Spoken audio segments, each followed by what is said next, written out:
So hello guys, let us begin lecture number 8 of electrochemistry. तो पिछले lecture में we discussed everything about conductivity, lambda m जिसको हम molar conductivity बोल रहे थे एंड उसके बाद हमने मोलर कंडक्टिविटी का वेरिएशन देखा था। क्लास हमने फिनिश किस चीज़ के साथ की थी? मोलर कंडक्टिविटी का वेरिएशन देखा था विथ कंसंट्रेशन। हमने मोलर कंडक्टिविटी को समझने का तरीका भी बताया था कि अगर उसे फील करना है तो क्या करना होगा। हमें एक ऐसा सेल इमेजिन करना होगा जिसका L1 है, और उसमें आपने इतना वॉल्यूम डाला है इलेक्ट्रोलाइट का, इतना वॉल्यूम डाला है जो कि 1 मोल ऑफ इलेक्ट्रोलाइट को कंटेन कर रहा है। तो उस सेल का कंडक्टेंस क्या होगा, वही उसकी मोलर कंडक्टिविटी कहलाती है उस गिवन सेल की जिसकी आप बात कर रहे हैं।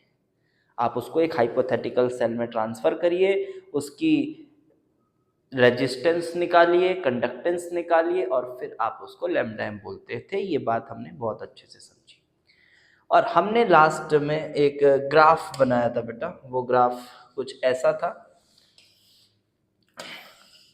and that graph was between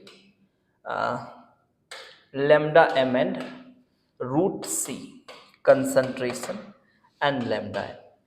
हमने देखा कि वो graph strong electrolytes like KCl के लिए ऐसा बन रहा है एंड फॉर वीक इलेक्ट्रोलाइट्स इनका बीच में कोई आपस में इंटरसेक्शन वगैरह का ऐसा कुछ सीन नहीं है या फिर उसका कोई सिग्निफिकेंस नहीं है। वो अलग ग्राफ है, ये अलग ग्राफ है, ऐसा समझिए। तो CH3COH के लिए हमने कुछ ऐसा बनाया था। दोनों ही केसेस में हम क्या देख पा रहे हैं बेटा? दोनों ही केसेस में हम देख पा रहे हैं कि लैम्डा m अगर कंसंट्रेशन को बढ़ाया जा रहा है, अगर कंसंट्रेशन को बढ़ाया जा रहा है तो लैम्डा m देखो आप दोनों ही केसेस में कम हो रहा है। हाँ, लेकिन वेरिएशन थोड़ा अलग टाइप का है। यहाँ थोड़ा अलग टाइप का वेरिएशन है, इधर थोड़ा अलग टाइप का वेरिएशन है। दोनों ही वेरिएशन को हम अभी थोड़ा कॉन्सेप्चुअली समझने की कोशिश करेंगे कि एक्चुअल में क्या हो रहा है दोनों में। So let's find out. चलिए, so if I talk about the first one, let us suppose, चलो पहले बात करते हैं बेटा स्ट्रॉन्ग इलेक्ट्रोलाइट्स की। ठीक है, तो स्ट्रॉन्ग इलेक्ट्रोलाइट में आप खुद ही देख पा रहे हो कि उतना शार्प सा डिक्रीज या इंक्रीज नहीं दिख रहा है। हम मानते हैं स्लोप नेगेटिव है बट उतना शार्प वेरिएशन नहीं दिख रहा है। तो जो फैक्टर होगा वो भी कोई बहुत ज्यादा डोमिनेटिंग सा फैक्टर नहीं होगा। ये थोड़ा सा फील हो रहा है ये देखकर। तो देखते हैं क्या फैक्टर है। सपोज करो आप यहाँ पर 0.1 मोलर आपने KCl ले लिया और एक बार आपने लिया है 1 मोलर KCl। ठीक है, तो अब जब आप इसकी लैम्डा एम निकाल रहे हो तो आप सेल वही वाला इमेजिन करोगे जिसका L1 है और ये क्यूबिकली बना हुआ है, आप समझ लो L1 है और इसमें आपने इलेक्ट्रोलाइट डाला। अच्छा, 1 मोल चाहिए तो ये 0.1 मोलर है, तो 1 मोल इलेक्ट्रोलाइट के लिए इसका कुछ वॉल्यूम होगा। हाँ सर, इसका कुछ वॉल्यूम होगा और यहाँ पर जो वॉल्यूम होगा यहाँ वो वॉल्यूम कम होगा क्योंकि कंसंट्रेशन ज़्यादा है। तो 1 मोल के लिए आपको कम वॉल्यूम लगेगी। ठीक है, अब बात तो असल में जब भी ये सेल इमेजिन करते हैं हम इस सेल को हाफ फिल्ड वगैरह नहीं मानते, ये कंप्लीटली फिल्ड है। यहाँ पे वॉल्यूम ज़्यादा है, यहाँ पे वॉल्यूम कम है। L दोनों ही केसेस में 1 है। ठीक है, अब देखो इलेक्ट्रोलाइट तो 1 मोल ही है, मतलब यहाँ भी KCl को देखा जाए तो 1 मोल KCl ही है और यहाँ भी KCl जो है ना वो 1 मोल ही है। तो चार्ज कैरियर्स का अगर नंबर देखा जाए तो दोनों में सेम है। वहाँ कोई ऐसा नहीं है कि सर ज़्यादा कंसंट्रेशन मतलब ज़्यादा चार्ज आ गया तो ये कैसे हो रहा है, तो गलत लग रहा है। नहीं, हम ज़्यादा कंसंट्रेशन ज़्यादा चार्ज की बात ही नहीं कर रहे, हम तो लैम्डा एम के वेरिएशन की बात कर रहे हैं। और लैम्डा एम कुछ भी हो, सबको नॉर्मलाइज करके हम 1 मोलर या ऐसा सोल्यूशन इमेजिन करते हैं जहां पर इलेक्ट्रोलाइट 1 मोल हो, तो उसमें तो कोई ऐसी बात नहीं है, ठीक है। सो अब आप यहाँ पे एक बात ये देखो, हमको देखना है कि फ्री फ्लो ऑफ आयंस कहाँ ज्यादा अच्छा पॉसिबल है। फ्री फ्लो ऑफ आयंस कहाँ ज्यादा अच्छा पॉसिबल है? तो फ्री फ्लो ऑफ आयंस जब वॉल्यूम कम होगा, नंबर ऑफ इलेक्ट्रोलाइट उतना ही है, वॉल्यूम कम होगा। अगर वॉल्यूम कम है, अगर वॉल्यूम कम है, अगर वॉल्यूम कम है, तब क्या होना है कि जो इंटर आयनिक अट्रैक्शंस हैं वो थोड़ी सी बढ़ी हुई है। इंटर आयनिक अट्रैक्शंस जो हैं, इंटर आयनिक अट्रैक्शंस थोड़ी ज्यादा हैं। वॉल्यूम कम होने की वजह से आयंस आयंस के बीच में अट्रैक्शंस थोड़ी ज्यादा हैं। तो इससे आपको फील करना होगा कि जो फ्री फ्लो ऑफ आयंस है वो थोड़ा सा कम हो जा रहा होगा। आप अपनी भाषा में इसको लिख लीजिए, मैं नॉर्मली बता दे रहा हूँ क्या चीजें हो रही हैं, आप इसको लिख सकते हैं, ठीक है। ट्रांसलेशन सबको आता है, नहीं तो आप अपनी ही भाषा में लिख लो, ठीक है। समझना ज्यादा इंपॉर्टेंट है। तो सर ये कैसे पता चला कि यही हो रहा होगा, क्या पता कुछ और हो? देखो फिर वही बात आएगी कि हमारे पास ये एक्सपेरिमेंटल फैक्ट है और इसे एक्सप्लेन करने का सबसे बढ़िया तरीका वही नजर आ रहा है, तो आप समझो कि वैसे ही होगा, ठीक है, वैसे ही होगा, ठीक है सर। तो यहाँ पर मान लेते हैं थोड़े दूर दूर हैं तो आयनिक अट्रैक्शंस थोड़ी कम है, तो इसको और अच्छे से बोलूँ तो यहाँ पर जो थोड़ी आयोनिक मोबिलिटी होगी, ये भी टर्म आपने पीरियोडिक टेबल पढ़ते समय पढ़ा होगा, पीरियोडिसिटी वगैरह जब आप पढ़ते हैं, तो आयनिक मोबिलिटी यहाँ पर क्या होगी बेटा, ज्यादा होगी। आयनिक मोबिलिटी यहाँ पर ज्यादा होगी, ठीक है, बढ़िया है सर। ये वाला केस तो समझ आ गया। थोड़ा वीक इलेक्ट्रोलाइट्स के बारे में बता दूं, वहां तो कुछ और ही सीन चल रहा है यार वीक इलेक्ट्रोलाइट्स के केस में। तो if I consider the case of weak electrolytes, तो वीक इलेक्ट्रोलाइट्स में क्या हो रहा है, आपको बेसिक आयनिक इक्विलिब्रियम सबको आती है। जब हम बात करते हैं CH3COH के वैल्यू की, तो this is C alpha square. क्या CH3COH का मॉलिक्यूल चार्ज कैरी करता है? क्या CH3COH मॉलिक्यूल चार्ज कैरी करता है? नहीं सर, एसिटेट आयन और H+ ये चार्ज कैरियर्स होते हैं, ठीक है, अग्रीड है ना। तो acetate ion and H+, these are actually the charge carriers। Charge carriers तो ये होते हैं, एसिटेट आयन और H+। चार्ज कैरियर्स तो ये होते हैं। CH3COH चार्ज कैरियर नहीं है, चार्ज कैरियर्स तो ये होते हैं, ठीक है सर, ये बात अच्छी है। तो अब आपने ये बेसिक सी बात है बेटा कि जब आपका कंसंट्रेशन बढ़ने लगता है तो अल्फा जो है वो कम होने लगेगी, बिकॉज के तो फिक्स्ड है फॉर अ गिवन टेम्परेचर। तो मुद्दे की बात ये है कि अगर मैं डाइल्यूशन करता जाऊं, अगर मैं डाइल्यूशन करता जाऊं तो अल्फा बढ़ने लगेगा, मतलब एसिड जो है now it will be more dissociated, now it will be more dissociated, yes. अब जो एसिड होगा डाइल्यूशन के बाद वो ज्यादा डिसोसिएटेड होगा, मतलब आयंस की मात्रा बढ़ जाएगी। तो सर हमने तो 1 मोल आयंस डाला है ना, तो फिर यहाँ पे आयंस बढ़ाने घटाने से क्या फर्क है, वो तो 1 मोल ही डले हुए हैं ना। नहीं, अगर आप ऐसा सोच रहे हैं तो कहीं आप कुछ मिस कर रहे हैं, बिकॉज मैंने कभी नहीं कहा 1 मोल आयंस डालना है, मैंने कहा 1 मोल इलेक्ट्रोलाइट डालना है ना। मतलब we are talking about 1 mole of electrolyte, that is 1 mole of acetic acid we are just assuming in that L1 वाला सेल। तो 1 मोल CH3COH है। अब आप अगर उसको बहुत डाइल्यूट कर दोगे तो वही 1 मोल हो सकता है ऑलमोस्ट पूरे एसिटेट आयंस और H+ में डिसोसिएट हो जाए।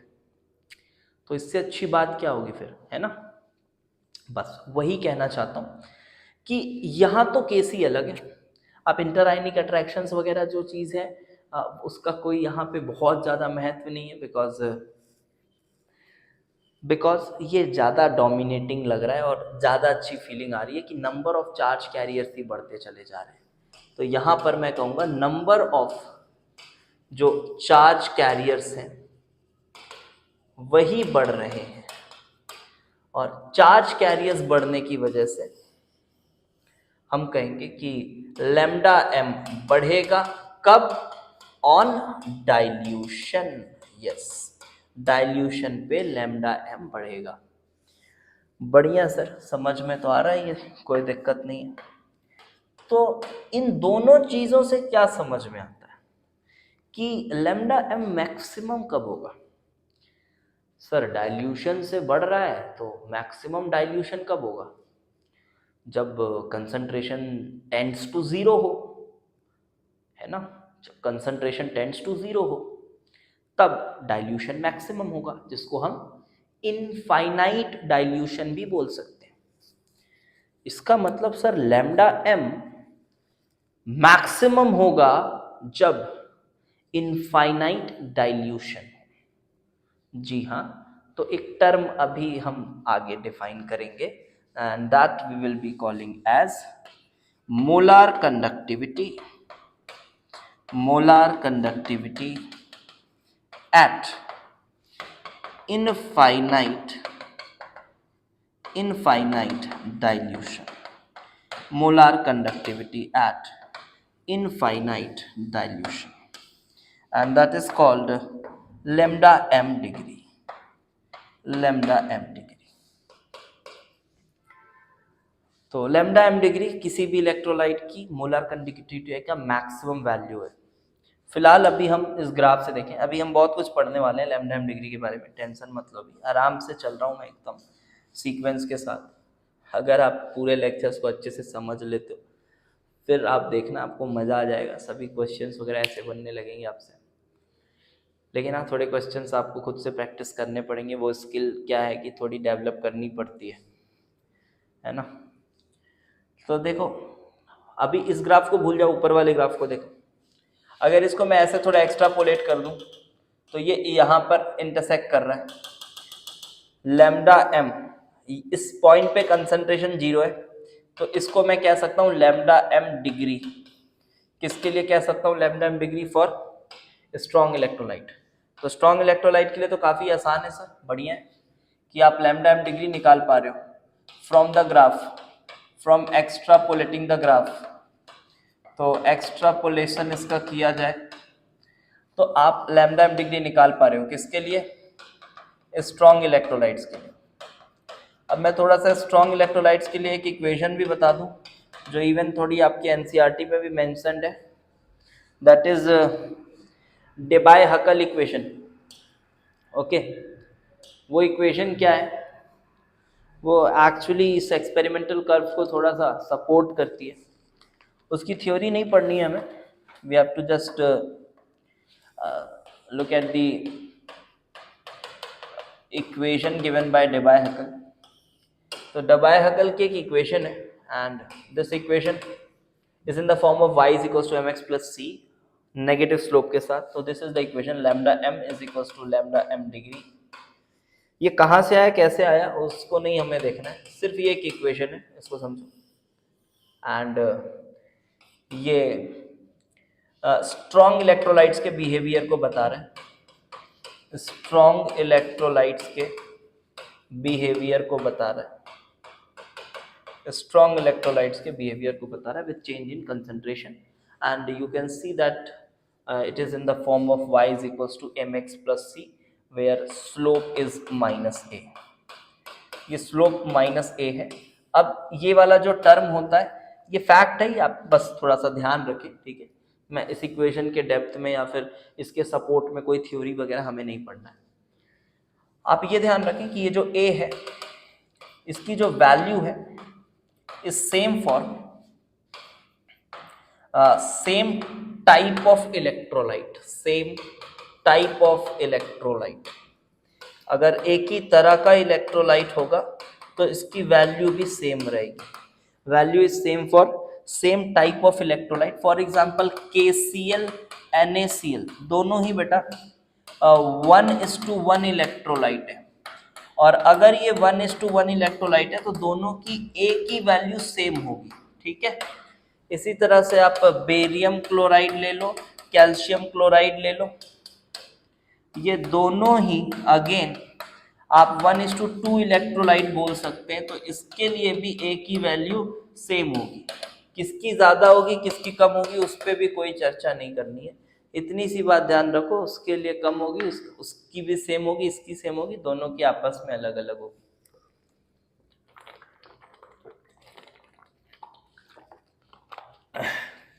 और ये जो कर्व है उस एक्सपेरिमेंटल ग्राफ को सपोर्ट कर रहा है। अब इस पे ना एक छोटा सा सैंपल प्रॉब्लम बता देता हूँ, और ये सैंपल प्रॉब्लम अपने मेंस में शायद 2019 के मेंस में आया हुआ था। NaCl KCl का ग्राफ था, जिसमें से करेक्ट ग्राफ, दो ग्राफ तो वैसे ही हमने एलिमिनेट कर दिए थे क्योंकि उसमें ना दोनों का स्लोप ही अलग अलग था। यहाँ स्लोप सेम दिख रहा है दोनों का, देखो 4 ग्राफ्स थे, ऑप्शंस थे उसमें, लैम्डा एम वर्सेस रूट सी के ग्राफ्स थे। यहाँ भी ये लैम्डा एम वर्सेस रूट सी है, 4 ग्राफ्स थे, उसमें से हमने इन 2 ग्राफ्स को पिक किया बिकॉज बाकी के जो 2 हैं उसमें स्लोप ही अलग था। स्लोप अलग हो गया तो वैसे ही आपका लॉ वायलेट हो गया, तो वो तो हो नहीं सकता। अब इन दोनों में कौन ज्यादा अच्छा, मतलब कौन करेक्ट ग्राफ है ये बताना है। तो आप इसको इस तरह से इमेजिन करो बेटा, अब यहाँ पर थोड़ी सी इनऑर्गेनिक की नॉलेज लगेगी। तो आपने अगर पीरियोडिक प्रॉपर्टीज में देखो, क्लोराइड तो सेम है, क्लोराइड तो सेम है, अब यहाँ पे डिसाइड क्या करना है, एक्स्ट्रापोलेट करोगे, ये इसका लैम्डा एम डिग्री है, ये इसका लैम्डा एम डिग्री है, मतलब एक्चुअली में देखा जाए तो हमें कंपेयर ये करना है कि KCl के लैम्डा एम डिग्री और NaCl के लैम्डा एम डिग्री में किसकी लैम्डा एम डिग्री बड़ी है, ये बताना है। तो ये कैसे डिसाइड होगा, क्लोराइड आयंस तो दोनों में सेम है, क्लोराइड आयंस तो दोनों में सेम है, तो how can we decide, we can decide it on the basis of the mobilities of Na+ and K+। Na+ और K+ की मोबिलिटीज से हम इस बात को डिसाइड कर सकते हैं। और बहुत ही अच्छे से आपको ये बात समझ आ रही होगी कि Na+ और K+ में मोबिलिटी देखने के लिए आपको क्या कंपेयर करना है। मोबिलिटी देखने के लिए आपको हाइड्रेशन कंपेयर करना है, आपको हाइड्रेशन कंपेयर करना है। और Na+ being a smaller cation having more polarizing power, more charge by size ratio, we have higher hydration, ठीक है। हाइड्रेशन ज्यादा होती है जिसकी वजह से मोबिलिटी कम हो जाती है, हाइड्रेशन ज्यादा मोबिलिटी कम, ये बातें आपने इनऑर्गेनिक पीरियोडिसिटी में पढ़ी है, तो वो बहुत बड़ा कोई विषय नहीं है चर्चा का भी। तो इससे क्या कंक्लूड कर रहे हैं भाई, हम इससे कंक्लूड कर रहे हैं कि Na+ की मोबिलिटी कम है। अब मोबिलिटी कम है तो फिर ये ग्राफ गलत हो गया, क्योंकि हाइयर मोबिलिटी KCl की आएगी, तो ये ग्राफ आपका करेक्ट हो गया, ठीक है। तो in such a way we can use Debye Huckel equation, और इस तरह के सवाल कुछ इससे बनते हैं, ठीक है सर। ये तो बात समझ में आ गई, बट अब जो अगली बात है वो ये है कि सर इसका अगर मुझे लैम्डा एम डिग्री निकालना है तब क्या होगा। जो मेन चर्चा का विषय है ना वो यही है, this is the point that is to be discussed. Lambda M degree of weak electrolyte के लिए क्या किया जाए। सो देखो, फिर बोलेंगे सर इसको एक्स्ट्रापोलेट करो, देखो नहीं, ये एक्स्ट्रापोलेशन में काफ़ी ज़्यादा एरर आ जाएगा, काफ़ी एरर आ जाएगा, बहुत ही क्लोज चलता है। हाँ मैं बोल रहा हूँ एजिम्प्टोटिक नहीं है, एजिम्प्टोटिक होता तब तो फिर लैम्डा एम डिग्री डिफाइंड ही नहीं होता उसके लिए। कुछ लोग इसको एजिम्प्टोटिक सोचते हैं, एजिम्प्टोटिक नहीं है ये एक्चुअली, वो बहुत ही ज़्यादा क्लोज है और एकदम से वो ऑलमोस्ट पैरेलल टाइप चलता है, बट कहीं ना कहीं इंटरसेक्ट कर रहा होगा। सो इफ़ यू फील कि आप इसको एक्सट्रापोलेट करके एग्जैक्ट पॉइंट निकालोगे तो that is not possible, you will get some large amount of errors, तो वो कर पाना पॉसिबल नहीं है। तो एक बात अभी समझ लो कि यहाँ पर एक्सट्रापोलेशन इज नॉट पॉसिबल, ठीक है, यहाँ पे एक्सट्रापोलेट करना संभव नहीं है, ये बात समझ में आनी चाहिए। एक्सट्रापोलेट करना संभव नहीं है। तब क्या करें सर? जी हाँ, तब क्या करें? तो अब यहां पर हम बेटा पढ़ेंगे एक law, that is Kohlrausch law. और इस लॉ को जिस तरह से आपको पढ़ाया जाता है ज़्यादातर जगहों पे, जो मैंने देखा है कि डायरेक्ट लॉ को लिख दिए और फिर आप कुछ छोटी मोटी कैलकुलेशंस करे जा रहे हो, इक्वेशंस लिख के काटा पीटी करे जा रहे हो बस, तो वो सही मेंटालिटी नहीं है। तो लॉ को पढ़ने के पहले ना अपन को थोड़ा सा उसका थॉट भी समझना पड़ेगा कि यार क्या सोच के इस लॉ को बनाया गया। हाँ, लॉ तो लॉ का कोई प्रूफ नहीं है, बट एक सेंस हमको समझ में आना चाहिए, ठीक है। तो चलो अब हमारा जो अगला टॉपिक है, आप यही समझ लो कि मोटिव क्या है उस लॉ का। तो फिलहाल खैर उसके बहुत और एप्लीकेशंस भी हैं, बट अभी फिलहाल आप ऐसे समझ लो कि इसकी लैम्डा एम डिग्री निकालने में हम फंस रहे हैं, पॉसिबल नहीं है ग्राफ के एक्स्ट्रापोलेशन से, इसलिए हमें ज़रूरत है किसी और चीज़ की। So we are discussing Kohlrausch law. Okay, तो let's move ahead with Kohlrausch law.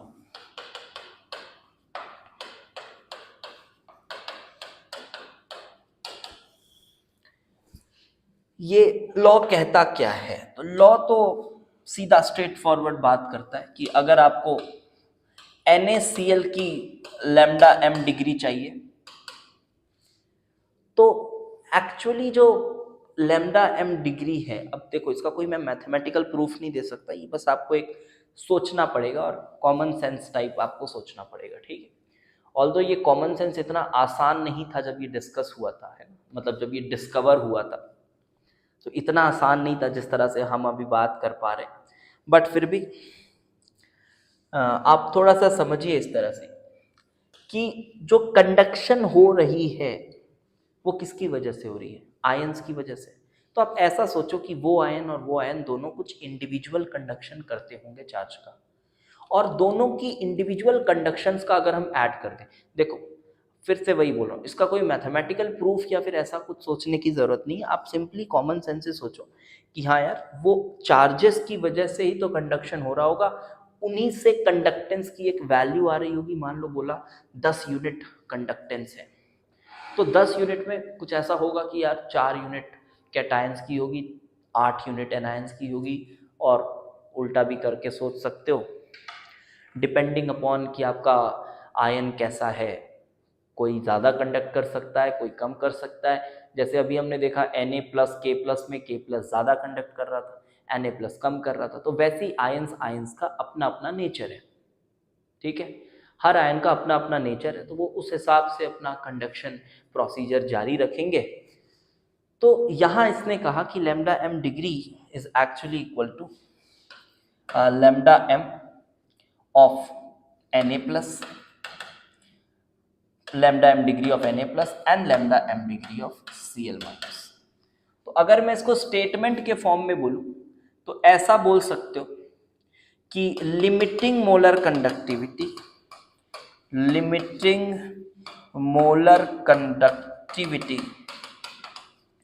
of any electrolyte, if of any electrolyte is equal to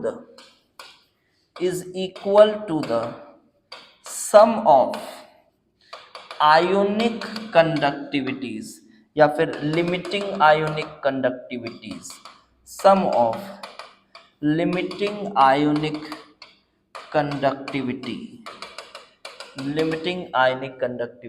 of their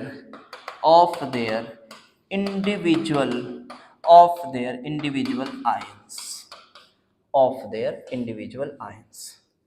तो कुछ इस तरह से आप इसको देखिए, ठीक है। Of their individual ions.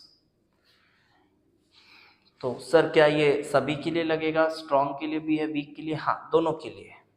Even आप स्ट्रॉन्ग इलेक्ट्रोलाइट की बात करा मैंने, अब यही मैं अगर वीक इलेक्ट्रोलाइट के लिए लिखूं, देखो लॉ तो उसके लिए भी वही लग रहा है। ये इसके लिए बात करें, अभी फिलहाल बस इसको ऐसे ही लिखो, फिर मैं इसके पीछे का थॉट भी समझाने की कोशिश करता हूँ, ठीक है? कुछ अच्छी बातें करेंगे। सर क्या ये भी सही है? हाँ, अभी फिलहाल लॉ के हिसाब से ये भी सही है। इसने यहाँ पे सीधे कहा है कि सभी के लिए ऑफ एनी इलेक्ट्रोलाइट, यहाँ कुछ स्ट्रॉन्ग वीक के बीच में डिफरेंशिएशन नहीं किया है, इसने कहा है ऑफ एनी इलेक्ट्रोलाइट, कोई भी इलेक्ट्रोलाइट हो, ये दोनों कंडीशंस आपकी वैलिड रहेंगी, ठीक है?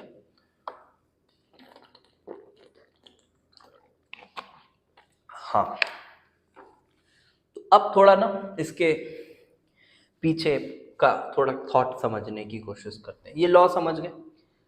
अच्छा, अब अगर इसको मैं जनरल फॉर्म में भी लिख देता हूँ एक बार, ऐसा कुछ कि अगर सर ए एक्स बी वाई टाइप का कोई सॉल्ट है, ए एक्स बी वाई टाइप का कोई सॉल्ट है, तो इसका लैम्डा एम डिग्री मैं लिखना चाह रहा हूँ, तो मैं लिखूंगा ये ए प्लस वाई और एक है b माइनस एक्स, तो lambda M degree of this plus lambda M degree of this, ये x number of a ions हैं तो x, y number of b ions हैं तो y, सिंपल सी बात, ठीक है? तो x और y हमने लिखा कुछ इस तरह से। अब यहां पर देखो, एक मच्छर ना परेशान कर देता है।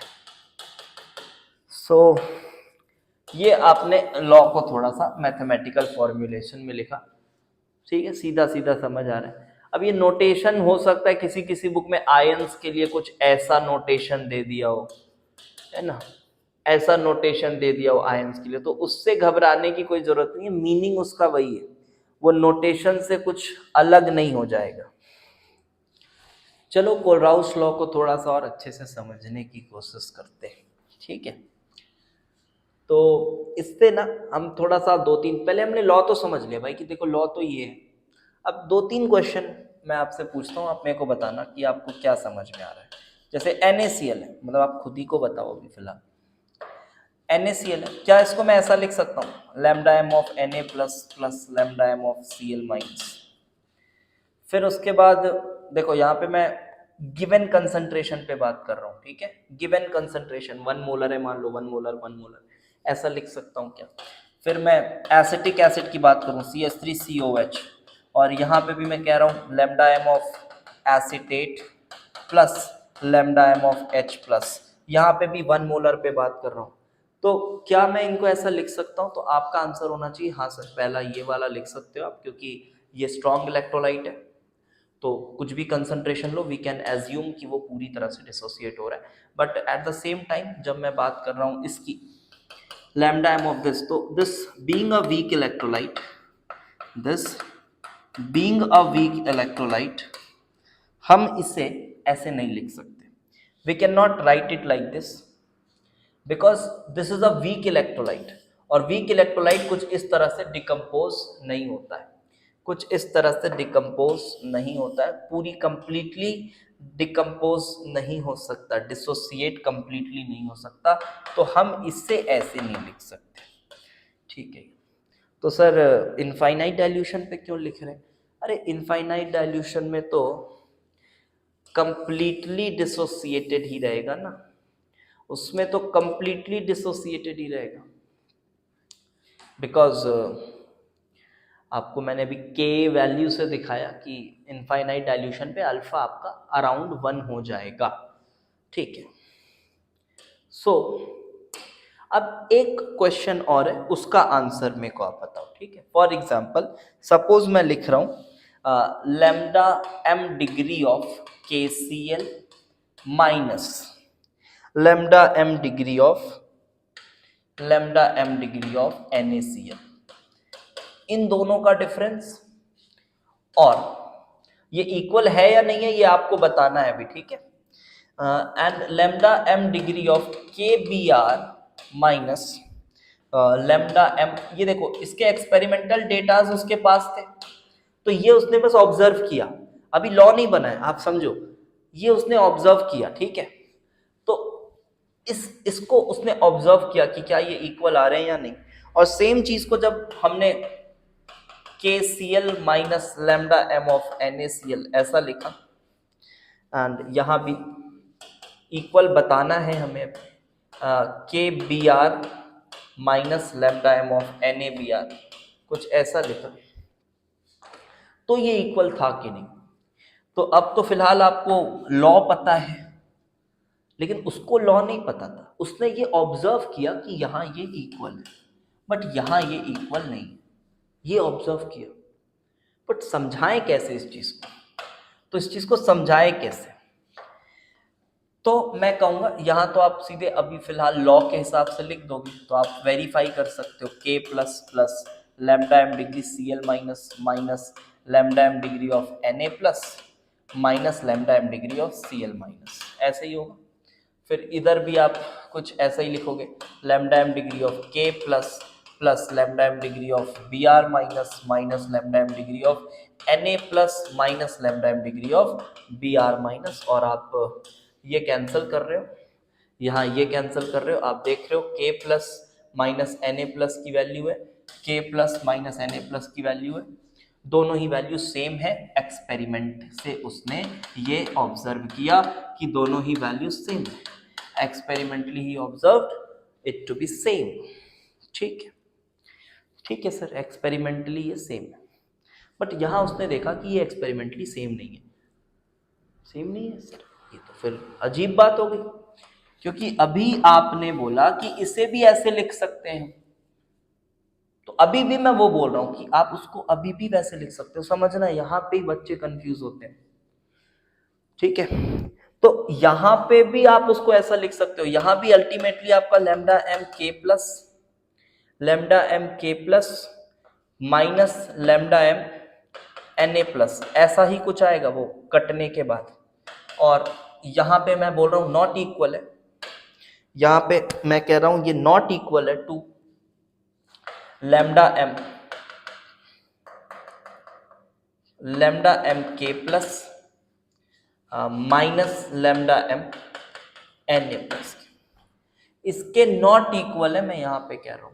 तो इससे ये समझ आता है, इसको इस तरह से एक्सप्लेन किया जा सकता है कि इनफाइनाइट डाइल्यूशन पे, ऊपर वाला जो केस है, इनफाइनाइट डाइल्यूशन पे आप ये चीज समझो कि जो उसके साथ आयन प्रेजेंट है उसका कोई इफेक्ट नहीं है, समझ पा रहे हो आप, उसका कोई इफेक्ट नहीं, फर्क नहीं पड़ता, इसके साथ यहाँ क्लोराइड था, इसके साथ यहाँ ब्रोमाइड था, फर्क ही नहीं पड़ता, कुछ भी हो उसके साथ, दोनों का डिफरेंस सेम है, बट यहाँ पे फर्क पड़ रहा है, इसीलिए तो ये दोनों सेम नहीं आ रहे।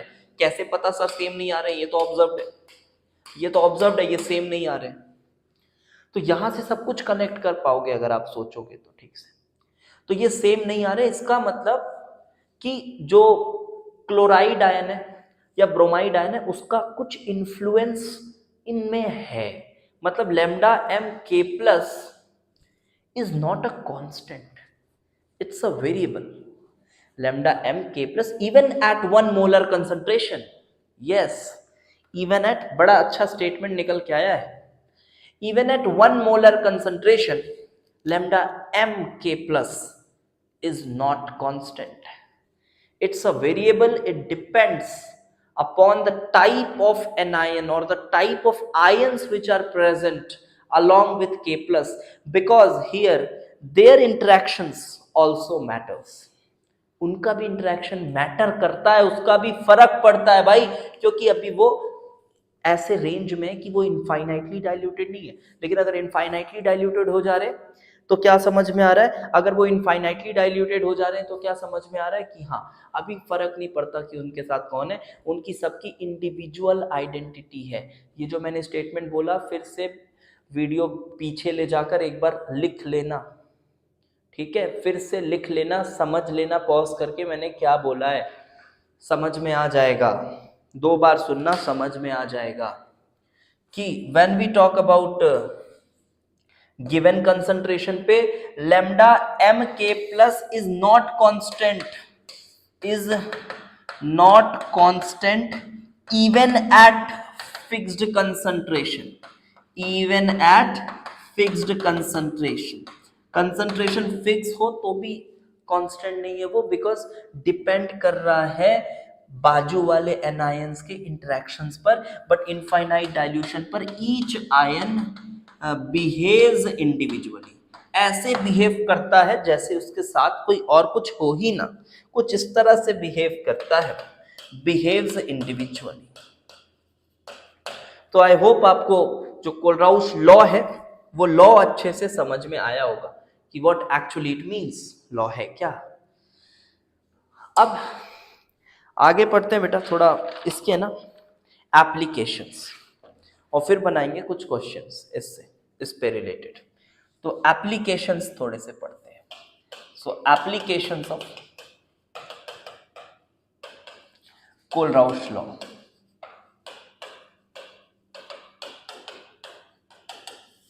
तो पहला एप्लीकेशन तो सीधा साधा है कि to find lambda M degree, जो हमारा पर्पस था, हमने बोला था आपको lambda M degree of weak electrolytes. ये कैसे होगा सर, ये कैसे होगा? अरे बहुत इजीली होगा यार, देखो सिंपल जोड़ घटाव है और कुछ नहीं, बहुत सिंपल जोड़ घटाव है। To find lambda M degree of weak electrolyte. Suppose करो आपके पास lambda M degree of NaCl का डेटा है, ये डेटा आपके पास है ना, नंबर्स आप अपने से कुछ इमेजिन कर लो। तो इसको आप ऐसा लिख सकते हो lambda M degree of Na plus lambda M degree of Cl minus. Actually आप चाहते हो to find lambda M degree of weak electrolyte, और वीक इलेक्ट्रोलाइट मैं जो इमेजिन कर रहा हूँ वो है एसिटिक एसिड।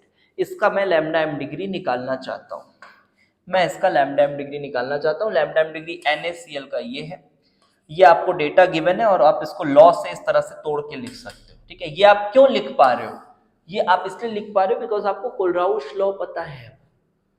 ठीक है, उसने बहुत सारे ऐसे ऑब्जर्वेशंस लेके, और फिर से मैं बोल रहा हूँ ऐसा नहीं है कि उसने जो मैंने आपको एक ऑब्जर्वेशन बताया बस उसी ऑब्जर्वेशन के बेसिस पे उसने लॉ बना दिया होगा, नॉट लाइक दैट। इस तरह से ना बहुत सारे ऑब्जर्वेशंस उसके पास आए होंगे और उसके बाद वो कुछ कंक्लूजन पे पहुंचा होगा।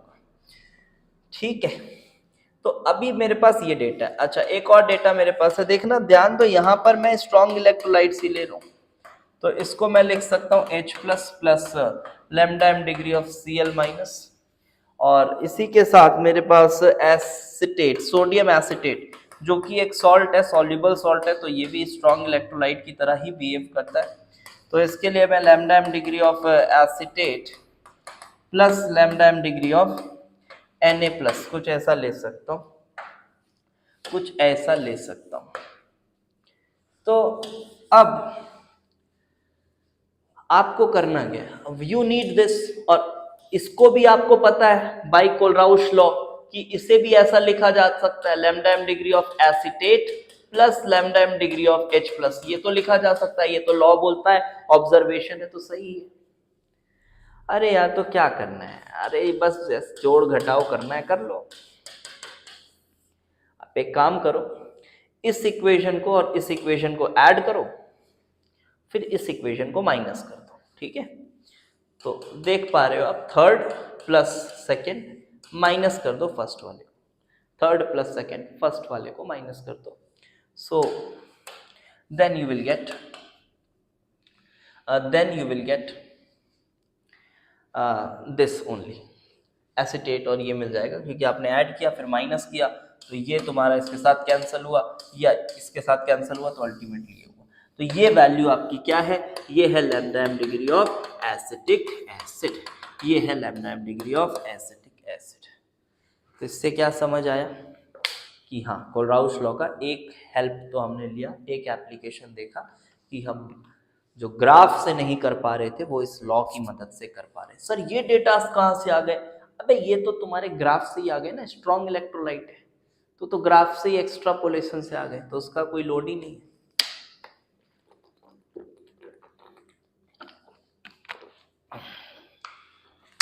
ओके, तो अब आगे देखते हैं next second application of Kohlrausch law, and it is to determine the degree of dissociation of weak electrolyte, to determine alpha for weak electrolytes के अल्फा को मैं डिटरमाइन करना चाहता हूं। तो ये भी बहुत हद तक कॉमन सेंस ही है बेटा, कॉमन सेंस है। आप ऐसे सोचो कि आपके पास लैम्डा एम डिग्री की वैल्यू है, आपके पास लैम्डा एम डिग्री की वैल्यू है किसी weak electrolyte like acetic acid की। तो लैम्डा एम डिग्री की जो वैल्यू आपके पास है, तो इस दौरान ये कितना डिसोसिएट हुआ है? 100%, ऑब्वियसली है ना। लैम्डा एम डिग्री कितना डिसोसिएट हुआ है? ये 100% डिसोसिएशन पर 100% डिसोसिएशन पर आपके पास ये वैल्यू है, जो भी वैल्यू होगी लैम्डा एम डिग्री की वैल्यू, अभी पीछे हमने निकाला भी। तो आप समझो यहाँ ये आपको यूज मिल गया किसका? कोलराउश लॉ का। कोलराउश लॉ का यूज यहाँ मिल गया आपको, आपने ये वैल्यू निकाला और आप किसी भी कंसंट्रेशन पर इसका लैम्डा एम निकाल सकते हो। Lambda M at any concentration, ये कहां से निकलेगा सर? अरे ये तो वहीं से निकल जाएगा ना, lambda M is equals to conductivity into 1000 upon molarity. ये तो यहीं से निकल जाएगा, ये तो यहीं से निकल जाएगा। कंडक्टिविटी आपकी रेजिस्टेंस मेजरमेंट से आएगी, मोलैरिटी आपको पता है, तो किसी भी कंसंट्रेशन पर ये भी एक वैल्यू होगी, लैम्डा एम की एक वैल्यू आ गई। और यहाँ ऑब्वियसली ये बात पता है कि जो अल्फा है वो लेस देन 100%, अल्फा यहाँ लेस देन 100% है। तो कितना फ्रैक्शन टूटा होगा कैसे बता सकते हो? By simple common sense you can say that alpha is lambda M by lambda M degree. 100% का लैम्डा एम, इतना अमाउंट डिसोसिएट होगा, बिकॉज जितना ज्यादा डिसोसिएट होगा उतना बड़ी लैम्डा एम की वैल्यू होगी। और मैक्सिमम वैल्यू कब होगी? जब वो 100% डिसोसिएट होगा। और 100% कब डिसोसिएट होगा? जब इनफाइनाइटली डाइल्यूटेड होगा, that is lambda M degree की जब बात होगी। तो ये हुए हमारे दो एप्लीकेशंस। अब तीसरा एक और एप्लीकेशन है, उसको भी देखते हैं, that is to determine the KSP of sparingly soluble salts। तो sparingly soluble salts की KSP निकालने का भी मजेदार तरीका है, और वो भी कोलराउश लॉ के हेल्प से निकाला जाता है। चलो देखते हैं कैसे। टू डिटरमाइन KSP की जो एक्सपेरिमेंटल वैल्यूज आपको क्वेश्चन में दी रहती है, आप तो खटाक से यूज कर लेते हो, बट वो कहां से आया? तो उसके पीछे का थॉट है to determine KSP of sparingly soluble salts। तो sparingly soluble salts का KSP कैसे पता करें? तो अब देखो, कुछ लोग ऐसा सोचते हैं कि सर इसका टाइट्रेशन कर दो, क्या ये इधर उधर की चीजें कर रहे हो? कुछ लोगों का दिमाग आता है सर टाइट्रेशन कर दो। लेकिन अब आप इस बात को आप थोड़ा समझें कि आपके पास अगर स्पैरिंगली सॉल्युबल सॉल्ट पड़ा है तो वो कितना ही डिसोसिएट होता है? बहुत ही कम। तो कंसंट्रेशन बहुत लो होती है ना, ये बात समझ पा रहे हो? कंसंट्रेशन वेरी लो होती है, और अगर आप उसको टाइट्रेशन से करने की कोशिश करोगे नहीं कर पाओगे एक्यूरेटली। टाइट्रेशन में तो थोड़ा बहुत एरर ही आ जाता है, जितनी इसकी कंसंट्रेशन होगी ना उससे ज़्यादा का तो एरर आता है नॉर्मली टाइट्रेशन। तो titration is not a good option, because इसमें जो एरर होगा ना वो बहुत हाई आएगा। आपको यह बहुत ही प्रिसाइज मेजरमेंट चाहिए, यहाँ बहुत ही प्रिसाइज मेजरमेंट आपको चाहिए। ऐसा नहीं है कि टाइट्रेशन पकड़ के आप कर दे रहे हैं, थोड़ा बहुत एरर भी आएगा चलता है। नहीं भाई, थोड़ा बहुत तो कंसंट्रेशन ही है ना। 10⁻⁻10 का कंसंट्रेशन अगर आ रहा है, इतनी बारीक कंसंट्रेशन को टाइट्रेशन से पकड़ लोगे आप? ऐसा नहीं होता भाई, ऐसा नहीं होता। तो फिर क्या करें सर, कोलराउस लॉ का कैसे यूज करना है यहाँ पे? तो मेरी बात समझो, आपके पास ये सॉल्यूशन है, ये सॉल्यूशन है, और यहाँ पर आपके पास पड़ा हुआ है आपका ये स्पेरिंगली सॉल्युबल सॉल्ट। ऑल्दो ये सॉलिड पड़ा हुआ है, इसका कोई मतलब नहीं है। आप इसके आयंस को इमेजिन करो A+B-, और ये बहुत ही लो कंसंट्रेशन पे है, इसीलिए इसे हम स्पेरिंगली सॉल्युबल सॉल्ट बोल रहे हैं। सीन क्लियर है? हाँ। अब एक काम करते हैं, इसकी लैम्डा एम वैल्यू निकाल सकते हैं क्या सर? तो lambda M is equals to kappa into 1000 upon molarity. तो सर लैम्डा एम वैल्यू कैसे निकालेंगे? हमको तो मोलैरिटी नहीं पता है, यही अननोन है ना, यही अननोन है। बहुत ध्यान से समझना, यही अननोन है। ये कैसे अननोन है सर? अबे वही तो फाइंड करना चाह रहे हो ना तुम, KSP फाइंड करना चाह रहे हो। KSP तो तब आएगा ना जब उसकी सॉल्युबिलिटी पता होगी आपको। KSP is equal to S² करते हो ना, AB टाइप का नॉर्मल सॉल्ट होता है, तो आपको उसकी सॉल्युबिलिटी पता होनी चाहिए, and solubility is same as molarity. तो ये अननोन है सर, तो क्या करें? लैम्डा एम तो कर ही नहीं पाएंगे कुछ। तो यहां पर एक छोटा सा अप्रोक्सीमेशन लगाना पड़ेगा, यहाँ एक छोटा सा अप्रोक्सीमेशन लगाना पड़ेगा, और ये वो अप्रोक्सीमेशन ये है कि सिंस ये कंसंट्रेशन बहुत लो होती है, जो कि और वैलिड अप्रोक्सीमेशन, और अप्रोक्सीमेशन वैलिड है, तो फिर बच्चों को क्या लगता है, अरे यार अप्रोक्सीमेशन लगा के पढ़ रहे हैं तो क्या मतलब है, मतलब KSP की वैल्यू गलत है। देखो KSP की वैल्यू से तुमको क्या करना है, तो वो सभी के लिए स्टैंडर्ड अप्रोक्सीमेशन लग गया ना, तो हमें तो कंपैरेटिवली देखना है, हमें कंपैरेटिवली देखना है कि भाई AgCl ज्यादा सॉल्युबल है कि AgI। आपको इससे मतलब होना चाहिए, आपको उसके नंबर से मतलब नहीं होना चाहिए कि यार AgCl एग्जैक्ट कितना सॉल्युबल है, उससे मतलब नहीं होना चाहिए, ठीक है। तो सबके लिए वही अप्रोक्सीमेशन, और बहुत ज़्यादा एरर नहीं आएगा इस अप्रोक्सीमेशन से, बहुत ही वैलिड अप्रोक्सीमेशन है कि आप यहाँ पर इसे वेरी लो मान रहे हो। वेरी लो मतलब कंसंट्रेशन वेरी लो है, इसका मतलब इनफाइनाइट डाइल्यूशन की तरह इमेजिन कर रहे हैं। We are imagining it to be like infinitely diluted, मतलब लैम्डा एम को अप्रोक्सीमेट लैम्डा एम डिग्री मान लेना है। जी हाँ, लैम्डा एम को अप्रोक्सीमेट लैम्डा एम डिग्री मान लेना है। तो सर लैम्डा एम डिग्री की वैल्यू कहाँ से आएगी? अबे वो कोलराउस लॉ से जोड़ घटाओ करके आ जाएगी ना, समझो मेरी बात, वो तो ऐसे आ जाएगी ना, ये करके आ जाएगी वो। तो फिर तुम्हारे पास लैम्डा एम डिग्री की वैल्यू आ गई। तो लैम्डा एम डिग्री की वैल्यू अगर तुम्हारे पास आ गई है बेटा, तो फिर इस फॉर्मूले में बताया मैंने क्या करना है, इसी लैम्डा एम को लैम्डा एम डिग्री लिख दो, कापा इंटू 1000 अपॉन मोलैरिटी, ये आप यहाँ पे लिखे रहो। समझना बात को, ये लैम्डा एम डिग्री का फॉर्मूला नहीं होता है, यहाँ पर इसे हमने अप्रोक्सीमेट किया हुआ है। This is approximated as this, and this is valid approximation. And अब आप यहाँ कापा की वैल्यू तो पता ही है, क्योंकि ये आपने सॉल्यूशन की रेजिस्टेंस निकाली एक्सपेरिमेंटली, और रेजिस्टेंस निकालने के बाद आपने 1/R करके G निकाला और सेल कांस्टेंट से मल्टीप्लाई किया, तो आपको कापा मिल गया, ये आपको कापा मिला। तो अब यहां से आप कैलकुलेट कर लीजिए मोलैरिटी, कैलकुलेट कर लीजिए मोलैरिटी, और यही मोलैरिटी को हम इसकी सॉल्युबिलिटी बोलते हैं। फिर आपको KSP का फॉर्मूला पता है, यू नो वेरी वेल कि KSP कैसे आता है, S² आएगा अगर AB टाइप का सॉल्ट होगा। ये बहुत बेसिक बातें, इसलिए मैंने बहुत जल्दी जल्दी में बता दी। I hope all these points are now very much clear to you guys. तो ये पॉइंट्स आपको समझ आ गए होंगे।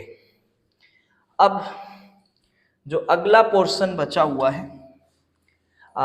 तो अगला काम तो ये करना बेटा कि इन पे थोड़े से क्वेश्चंस करने हैं, and those we will be doing in the next lecture, that is lecture number 9। तो लेक्चर 9 में will be doing some questions on these topics, और एक दो कॉन्सेप्ट थोड़े से छोटे मोटे एक दो कॉन्सेप्ट बताऊंगा, थोड़ा इक्विवेलेंट कंडक्टिविटी वगैरह को भी रिलेट करेंगे, और फिर लास्ट पोर्शन बचेगा दैट इज कंडक्टोमेट्रिक टाइट्रेशन। और इस महीने मैं बिल्कुल केमिकल काइनेटिक्स के भी पूरे लेक्चर्स प्रोवाइड करने की भरपूर कोशिश करूंगा। हो सकता है, हाई चांसेस है कि कोशिश हमारी सफल होगी, तो इस महीने आपको कंप्लीट केमिकल काइनेटिक्स भी प्रोवाइड कर दिया जाएगा, ठीक है। तो बस यार, और थोड़ा रिकमेंड करो चैनल को हमारे, और जो कोर्सेज है उसका जैसा भी फीडबैक आपको समझ आता है आप रिकमेंड करें अपने दोस्तों को, जूनियर्स को, ठीक है। तो उससे और बेहतर चीज़ें आपको प्रोवाइड करने का मेरे को एक किक मिलता है और मज़ा आता है फिर और काम करने में, ठीक है।